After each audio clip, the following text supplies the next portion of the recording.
Attorney Elba Cruz. Alam nyo, sabi nga nila, ang ating pamagat ngayong hapon ay tertulia at sining by Ma'am. Safe travel. Ay, alis kasi ano. Okay.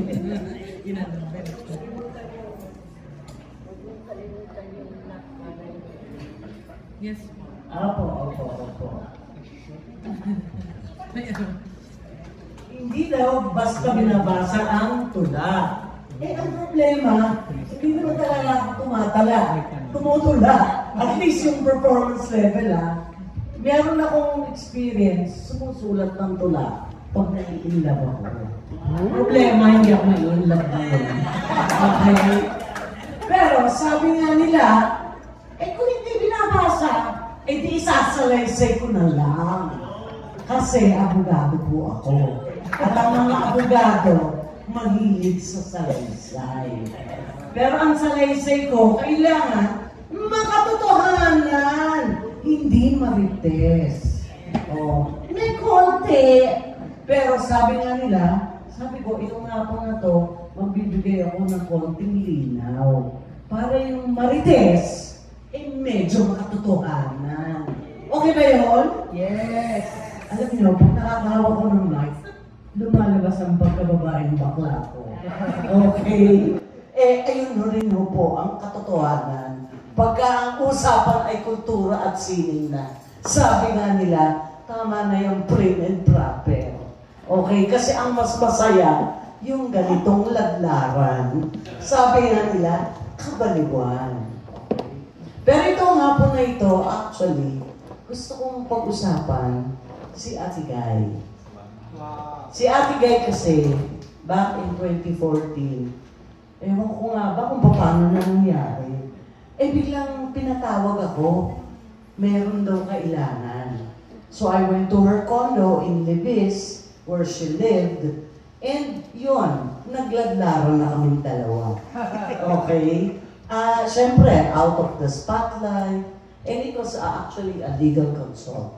At sabi nga nila, pagka ang kaharap mo abogado, might as well tell the truth na. Kasi kung may magdi-defense sa inyo, tandaan nyo, ito totoo. Yun yung abogado nyo. Pero ang rule dyan, kailangan sabihin mo yung makatotohanan. And so, oh my God, I think it was 4 hours yung first session namin. Kasi, syempre, ang lahat ng maririnig natin ay yung galing sa mga, hindi pa uso Facebook nun Pero yung sabihin ko, sa media, yung ganon, okay? So, I didn't know. And syempre kami mga abogado, hindi kami basta-basta naniniwala doon. Okay? Now, ang unang paglilinaw, meron akong 5, okay? Tungkol kay Ate Guy.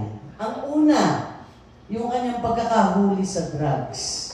2005, she was arrested by the LA police kasi it was merong in her possession drugs and paraphernalia and a certain gram, okay? Grams of ano ba yun? Shabu yata at that time, okay? Anyway, hindi marijuana So, to make the long story short, she was fined $250 and was ordered to go into rehabilitation. Siya naman, okay, at that time she was already living in the US because she transferred in 2003. 2005 siya nahuli. Okay? Siyempre, ibabatas doon. Umamin agad siya. Then she did the rehab. To make the long story short, the charges were dropped. Therefore, she has no criminal record. Ang problema, dahil sa balitang yon, that's why she was rejected in 2014 as the national artist. Yun ang sinabi na law. Ngayon, ang problema dyan, again, she was without counsel at that time. And therefore, hindi nalinis yung mga balibalita na yun. Okay, mabuti na lang po, by 2022, all other allegations kay Ate Guy, nawala na. And of course, water under the bridge, she became a national artist. Pero yun ang tatandaan nyo, pag nahuli kayo, lalo na drugs, Okay? Abroad, walang lusuton yan. Dito sa Pilipinas, unfortunately, merong laga yan. Okay? Para hindi daw lumabas sa record mo. Kasi once lumabas sa record nyo, walay na kayo. Okay? Pangalawa, bakit nawala ang golden voice ni Ate Guy? Correct? Marami kasing narinig ko yung mga interview sa kanya, puro shortcut yung mga sinasabi doon sa ano. And really, tandaan nyo, yan ang bumuhay kay Ate Guy. Yan din ang nagpasigat sa kanya. Diyan siya nag-umpisa in 67 when she won the Tawag ng Tanghalan. At totoo naman, napakaganda. Golden voice niya eh. And problema, at that time, 2007, again, she was living in the US without proper legal counsel, napunta siya sa Japan. And supposed to be, mag-i-endorso lang siya ng beauty product. Somewhere along the way, the surgery was, well, the facelift, the facelift lang, was botched. And therefore, binutas. Again, without counsel, dapat kasi yan, bago siya lumipat, solid ang kontrata. O tayo, pagkapakisama, okay lang. Pero pagkalabanan na, at saka ang usapan na hindi natin kasining, you might as well get protected from a contract. And those are damages na importante. O, yung facelift lang, dapat walang nag-consent dun sa pagbubutas ng kanyang throat. And that is why she lost. Okay? Yung manager at the same time, hindi ko sasabihin, but it starts with a letter A. Okay? Kung bakit siya napunta sa Japan. And when she went there, hindi siya sinamahan ni A. Including all the tawag na takong araw yun eh. Na facelift siya. Then, I go to the US. Therefore, sabi ko, where did you file the case? The case was filed in the US. Hindi pinag-uusapan dito eh. Miski yung interview na kay Maricel, hindi sinabi. Sinabi lang, did you file a case? Yes. The case was filed in the US because at that time, she was residing there. And supposed to be, mas mabilis doon ang tinatawag na torts and damages. Kasi sa Amerika, mabilis yan. Alam niyan, Tita Sweet, di ba? Malakas doon ng konti lang masunog ang bubuk mo, masugatan ng iyong manicure, pwede ka na mag-sue. I will sue you. Yun ang usapan sa Amerika. So she did. But again, I don't know. Her legal counsel also didn't advise her well. She settled. Okay? You will be appalled. Kasi ang tanda ko, she was only paid $200,000. Wow. For all her golden voice that she totally lost. Bakit siya pinayagan, pumayag doon sa binayaran ng Japanese company? Okay, again, she was without, I don't think, she was without proper counsel. So that settles that, ha? Wala na tayong magagawa, nangyari na. And so kahit na mag-cry ka ngayon, pag nag-settle ka, okay, wala na yun. That's it.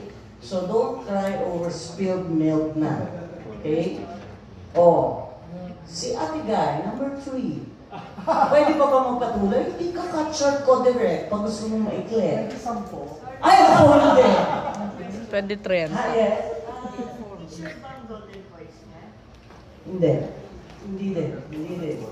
Obviously, malayo. Okay? Kaya nga she was without proper counsel.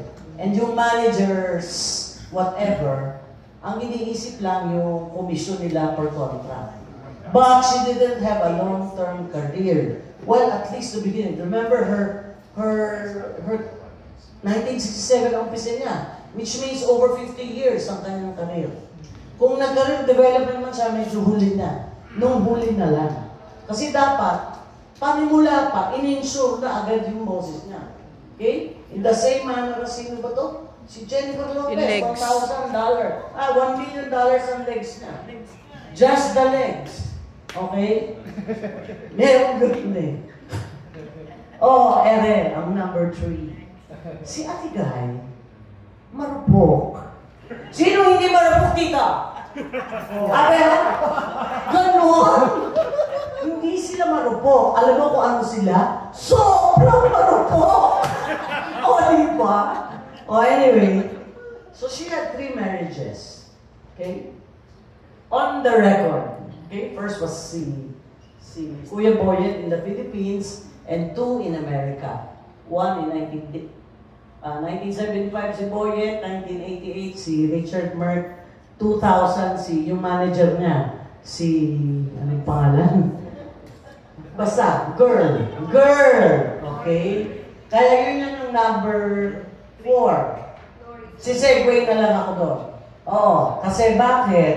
Si Ate Guy na umami. Bisexual ka ba? Oo. O di, wagi. Ano bang mali doon? Diba? Oo. Ano kasuklam doon? Kung hindi lang, ayaw kasuklam. Oh, anyway. So, marupok siya. 3. Okay. Ngayon, ang tanong, alin ba din ang totoo? Oh, alam mo? Anong status ni Ate Guy nung namatay siya? Oh, diba? Kasi marami eh. Okay? Legally, she's single. Why? Because in the Philippines, she got married in 75. That was annulled in 1996. In 1996, okay? Actually, ang ginawang issue dyan, because at the time of her marriage, si Boyet was only, I think, 16 or 17. Or both of them were 17. Sa mga sabi, voidable ang marriage. Ang ibig sabihin ng voidable, valid dyan hanggang kalasan mo. Eh, ang nagreklamo yung magulang ni Boyet. Okay? Kasi sa Pilipinas, ang law, you have to be 18 to make the marriage actually totally valid. Pero voidable pa rin yun kasi may mga requirements pa ang law. But yun, lalo na marupok kasi nga 17 years old. But it was only in 1996 that it was annulled. Therefore, atas ka ng konti, yung kay Richard Merck, umamin. So what? That's void. Why? Because Ate Guy was still married. Therefore, it may be valid to a certain extent kasi sa Amerika ginawa. But only in the US. Okay? Pero they could be charged with perjury. Bakit ko alam? Kasi po nangyari sa akin. Ganun lang yun. May katamaan din ng mga bride. Okay? So, but me, in my case, I actually filed for a divorce in the US. There's nothing to divorce here in the Philippines kasi void naman yung kasal nila ni Boyet kasi nga single pa siya. Married pa siya kay Boyet. Ngayon, yung marriage ni Soria noong 2000, that's totally void. Kasi even under American law, she contracted a prior marriage in 88. Yung year 2000 no, is automatically void. Okay? So therefore, in the US, parehong void. So sa madaling sabi, yung kay Kuya Boyet lang. Now, yung love niya for the last, sabi 14 years, si Tito Frank ang nakakaalam. Okay? Friendship sila ni Ate Guy. Okay? Huwag na yung mga juicy parts. Sa maliit sabi, may I-deny sila. Okay? But sabi nga nila, when you live under one roof, in one room and everything, who cares what you call it? That's called a common law relationship. Ang problema sa Pilipinas, mga kapatid, walang common law. Yan, nangyayari yan sa mga Commonwealth countries, sa Britain, sa London, sa Canada, sa Australia, yan, mga common law yan. Yun. Tinatanggap yun. Pag nagsasama, mag-asawa. Sabi dito, hindi. Call it what? Huwag na tayo maging judgmental. But legally, mga kapatid, wala siyang walang pwedeng habulin si John Rendes, yes or no? The answer is yes. Because they are both single. Ang tawag doon, no impediment. Walang makakahadlan sa sabi. Because they're both single. Therefore, ang tawag doon sa relationship na yon ay co-ownership. Hindi common law. Walang common law sa atin eh. It's co-ownership. Tinatanggap po yun ng batas. O ang tanong, ano ang relasyon nyo ngayon? Bawat isa sa inyo. O mag-consulta na kayo mamaya. Okay? Alam nyo, sabi nga nila, iba yung alam mo kung ano yung totoong status mo. Tanggapin natin yun. But me, as a lawyer, I say, you try to clean up your act as well. Sabi ganyan. Kaya nga lang, sabi ko, bagay, sa mga friendship, pro bono ako palagi. O, yan ha. Huwag nyo lang pahabayan mga istorya nyo. Oo. At saka, lahat yan in confidence. Kasi, kung hindi, matidisbar po ang inyong sarili. Okay. Ay sinabi ko na eh. Ito hindi na to issue.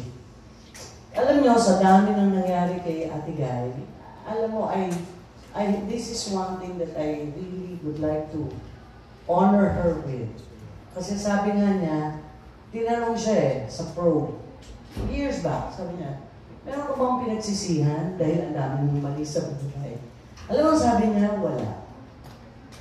Kasi sabi niya, lahat ng yon naging leksyon sa akin. At sabi niya, marami akong natutunan. In her, namatay siya 71, 70, ang mensahe lang niya, tama na. Oo, pagod na ako. Magmahalan na lang tayo. Magpatawaran. Oo, di ba? At sana ay talagang mabuhay na maganda sa buhay. So, tanggapin ang lahat, pati mali. Okay? Hindi dahil sa tinatanggap natin yung mali, pero ang tinatanggap natin ay ang kapwa. Di ba? Hate the sin, but not the sinner. I think that's one thing that I totally admire her for. Okay? To the walang keme, oo. Bumagsak eh. Ngayon, bahala na kayo. Sabi nga na Tita Sisi, ang konsensya na magsasabi, okay lang huli kayong mag-uumpisa. Okay? Kasi yan, nasa sa'yo na yan at sa Diyos. So, gusto ko lang i-alay yung munting, pahuli na to, munting tula para kay Ate Guy. Sabi nga niya, pipilitin ko to attempt ko. Bakit nga ba may tala? Alam nyo, ginuguhit yan ng tadhana. Yan ay kalakip ng mundo at kalangitan at walang makakapigil kung ikaw ay isang tala. Wala akong alinlangan. Si Ate Guy ay isang tala. Kumikislap man o hindi, nariyan siya sa ating sky. Hindi lang kalawakan yun. Whatever.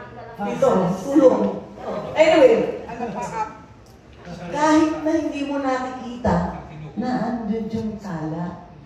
Kasi sa dulo, nag-iisa si Ate Guy. Wala siyang katulad. Kaya maitim siya, kaya maliit siya. Malakas pa rin ang dating ni Ate Guy. At maniwala ka, pag nakita mo at nasilayan ang kanyang mga mata, ikaw ay talagang mabibighani at di ka na magsasalita.